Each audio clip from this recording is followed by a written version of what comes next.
László and I are not simply translator and author. Our relationship goes much deeper. We first met in 1993, shortly after I arrived in Hungary. We became friends through our conversations about Li Bai, whom he deeply admired along with Chinese culture.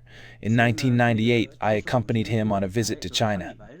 After we returned to Hungary, I began reading his works and found them truly unique. I was immediately captivated by his style. That's when I began reading and eventually translating his writing. In 2006, I translated his first short story. At that time, few people in China knew who László was. Perhaps that was the first time his work encountered Chinese readers. In 2015, when László won the International Booker Prize, I persuaded a publisher to translate his novel, Satantango, into Chinese. His Nobel Prize win comes as no surprise. The quality of his work has long been recognized. I feel almost as if I've won the prize myself, because we've known each other so well for so long, and I have a deep emotional connection to his writing. László's works are actually quite difficult to read, even for Hungarians. For Chinese readers, the language may feel unfamiliar, but the themes resonate deeply. For example, Satantango portrays the human condition during the Cold War, yet it reads more like a fable, a reflection on the plight of humankind. I think Chinese readers can understand this sense of warning in his books, that human history sometimes moves forward and sometimes backward.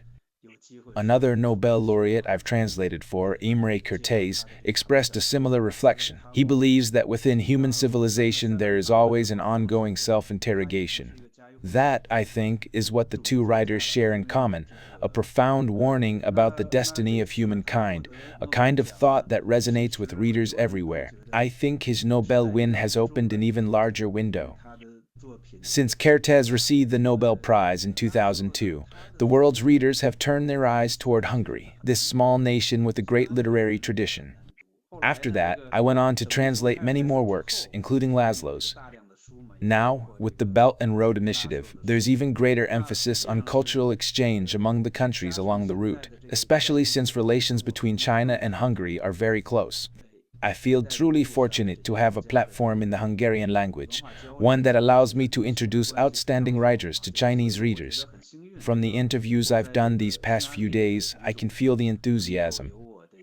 I hope his Nobel Prize is not just a momentary joy, but a chance for readers to gain deeper and broader appreciation for great writers from Hungary and Eastern Europe. As a writer myself, I've also learned so much through translation. I believe literary exchange of this kind is deeply meaningful.